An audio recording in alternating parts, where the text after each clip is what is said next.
Morning all of you. ये second part होगा। इसके पहले बताया गया था कि स्वपोषी क्या होता है, परपोषी क्या होता है। तो परपोषी की कैटेगरी 2-3 है, जिसमें से हो जाएगा। इसके बाद है सेप्रोफाइट्स होता है, इसका मतलब होता है मृतोपजीवी। मृतोपजीवी जीव कौन से होते हैं, न्यूट्रिशन कौन सा होता है, इसमें ऐसे जीव आते हैं जो अपना भोजन सड़े गले पदार्थों से गेट करते हैं, प्राप्त करते हैं।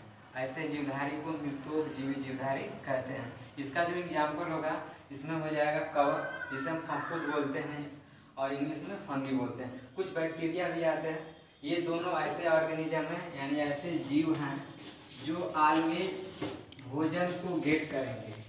इससे तो हमेशा डेड बॉडी से। ये हो जाएगा। बस इतनी सी डिफिनेशन है। मृतोपजीवी वह जीवधारी होता है जो ऑलवेज अपना भोजन गेट करता है सड़े गले पदार्थों से।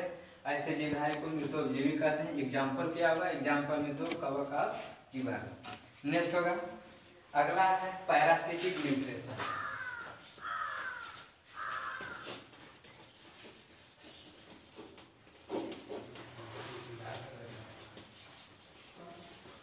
पैरासिटिक न्यूट्रिशन ये हो जाएगा।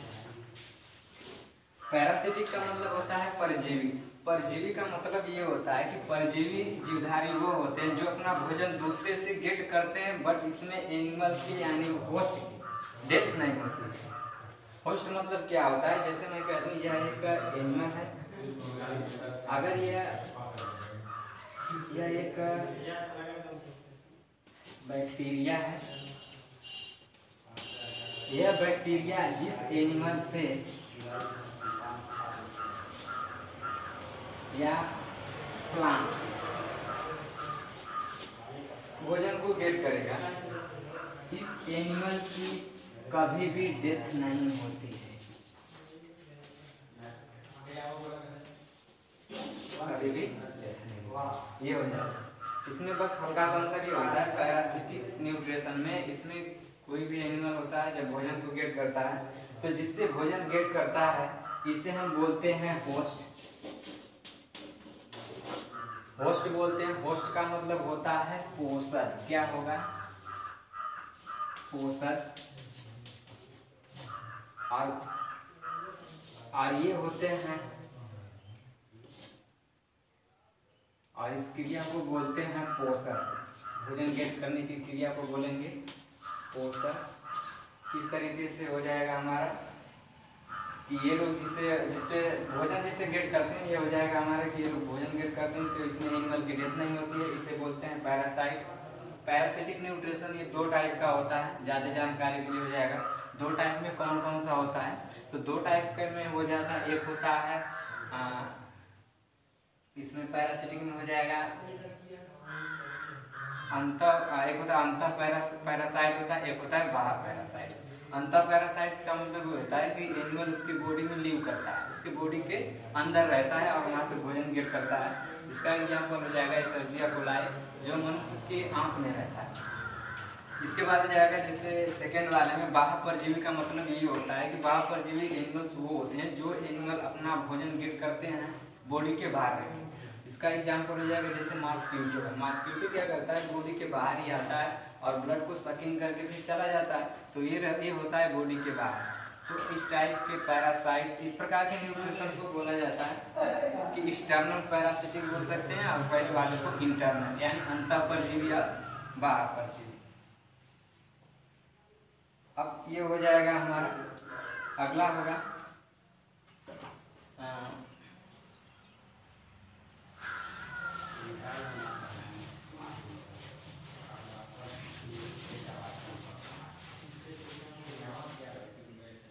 अगली थ्योरी है, हो जाएगा पौधों में पोषक।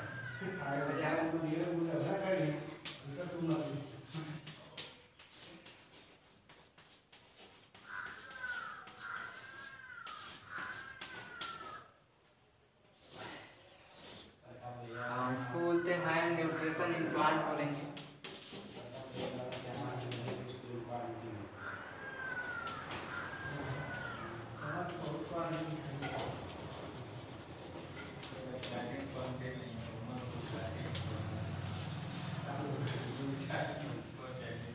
इसका मतलब होगा पौधों में पोषण कैसे होता है।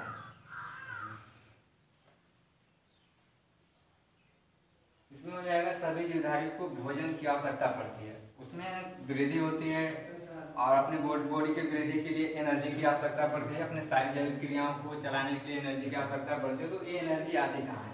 तो इसमें मैंने पहले ही बताया था कि जो पौधा होता है, ये पौधा ऑटोट्रॉपस के अंतर्गत आता है।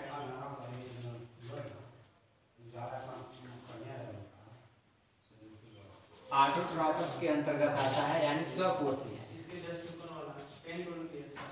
स्वपोषी का मतलब ये होता है कि ये अपना भोजन स्वयं बना लेता है। इसमें ये हो जाएगा, ऑटो का मतलब होता है, जो वर्ड है ऑटो का मतलब होता है सेल्फ, और सेल्फ का मतलब होता है स्वतः, और ट्रॉपस का मतलब होता है पोषण, न्यूट्रिशन, और न्यूट्रिशन का मतलब हो जाएगा पोषण। ये हो जाएगा कि इसमें बता रहा हूँ पौधों में पोषण। तो पौधों में पोषण तो पहले फर्स्ट आप पहले बताएंगे कि पौधा जो होता है स्वपोषी होता है। रीजन क्या है, रीजन क्यों ऐसा होता है? तो रीजन ये हो जाएगा कि पौधे के अंदर एक विशेष प्रकार का पिगमेंट पाया जाता है, और वह पिगमेंट एनिमल में, ह्यूमन बींग्स में नहीं होता है। अगर इन लोगों में होता तो ये लोग भी सीधे सीधे चले जाते स्वपोषी में, क्योंकि इनके पास वो चीज नहीं होता है, और उसका नाम है क्लोरोप्लास्ट, जिसे हम हिंदी में कहते हैं पौधाहारी। तो पौधे के अंदर क्वालिटी क्या होती है कि पौधा ऑलवेज ग्रीन दिखता है। रीजन ये होता है कि उसमें क्लोरोप्लास्ट होता है। क्लोरोप्लास्ट का मेन फंक्शन क्या होता है? तो क्लोरोप्लास्ट का मेन फंक्शन ये होता है कि ये क्या करता है, बर्तन की तरह कार्य करता है। जैसे कि बर्तन के अंदर हम भोजन को पकाते हैं, तो ठीक उसी प्रकार सनलाइट की उपस्थिति में और अपने जिस वातावरण में रहता है उस वातावरण से CO2 को गेट करता है, और अपने बाय रूट जड़ के द्वारा जल को गेट करता है, और वायुमंडल से CO2 को लेता है, और क्लोरोफिल की मदद से अपने अंदर भोजन को सेल्फ बना देता है। और इस तरीके से पौधा अपना ग्रीन पौधा पोषण अपना कंप्लीट कर लेता है और अपने अंदर भोजन को बना देता है। तो ये हो जाएगा हमारा पौधों में पोषण। जैसे यहाँ पर हो जाएगा, ये हो जाएगा यहाँ पर एक पौधे को बना लेंगे।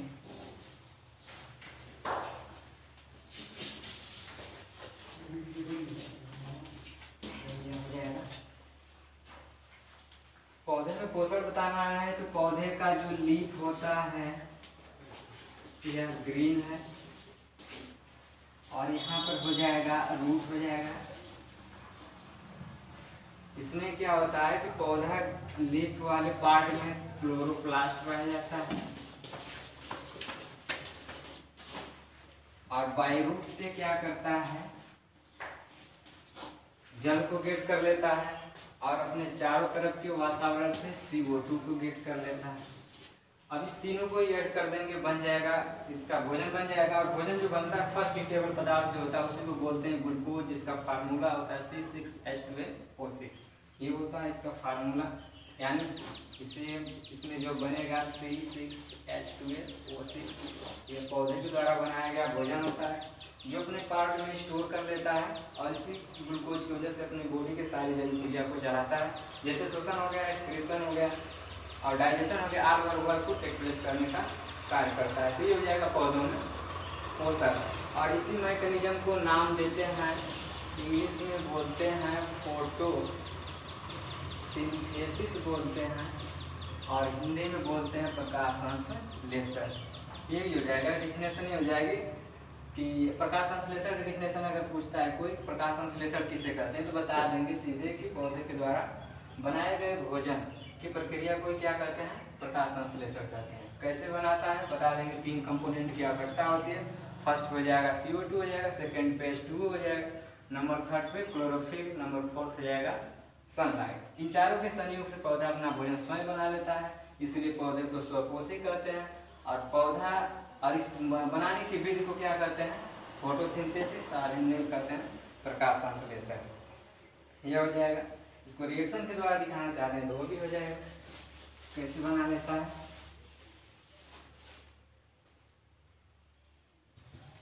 यह हो जाएगा यहाँ पे CO2 प्लस H2O आयरन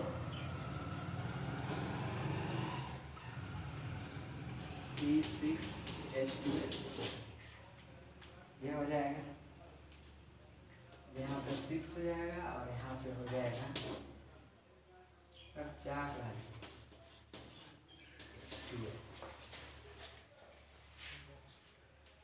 और यहाँ पर हो जाएगा सनलाइट और नीचे हो जाएगा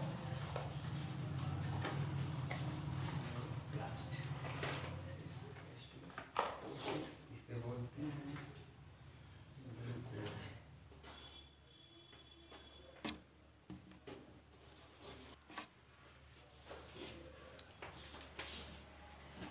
ये हो जाएगा, इसको फूड भी बोल सकते हैं, पौधे के द्वारा बना जो पार्ट है इसे फूड भी बोल सकते हैं। बस इतना ही कंप्लीट हो जाएगा, 2-3 इसमें हेडिंग कंप्लीट हो जाएगी।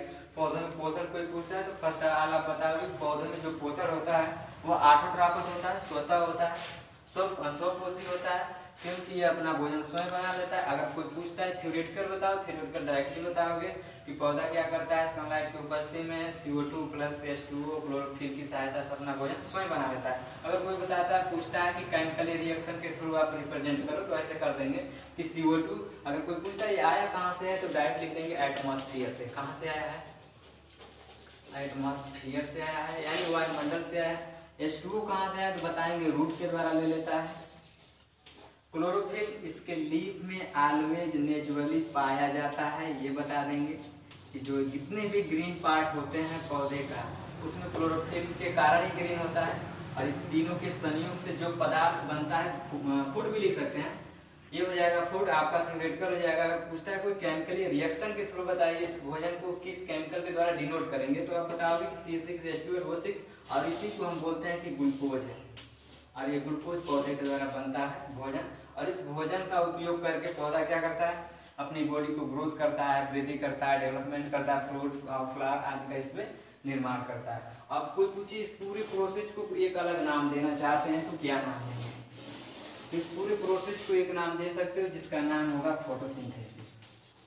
ये भी निकल के आएगा यहाँ पे।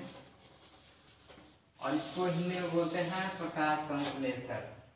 तो यहाँ पर हो जाएगा पौधों में पोषण, स्वपोषी होता है पौधा, क्यों होता है तो ये सारे रिएक्शन इस बात को प्रूव करते हैं कि पौधा इसी की वजह से स्वपोषी होता है। अगर कोई पूछे एनिमल क्यों नहीं स्वपोषी होता है, सीधे बताओगे कि एनिमल को CO2 मिल सकता है, H2O मिल सकता है, उसको सनलाइट मिल सकती है, लेकिन कभी क्लोरोप्लास्ट नहीं मिलता है। इसलिए एनिमल हमेशा पौधे के ऊपर डिपेंड रहता है और इसीलिए उसकी कैटेगरी बदल जाती है और उस कैटेगरी में जाता है जिस कैटेगरी में, उस कैटेगरी का नाम है परपोषी, जिसे हिंदी में बोलते हैं हेटेरोट्रॉपस। ये हो जाएगा हमारा। आज के लिए बस फिलहाल इतना ही है। जैसे इसके पहले बताया गया सेप्रोफाइट्स क्या होता है, मृतोपजीवी है, उसके बाद है पौधों में पोषण, 2 थ्योरियां, दोनों को कंप्लीट करिए। बाकी के लिए अगली वीडियो का वेट करिए, अगली वीडियो दी जाएगी। आज के लिए फिलहाल इतना है।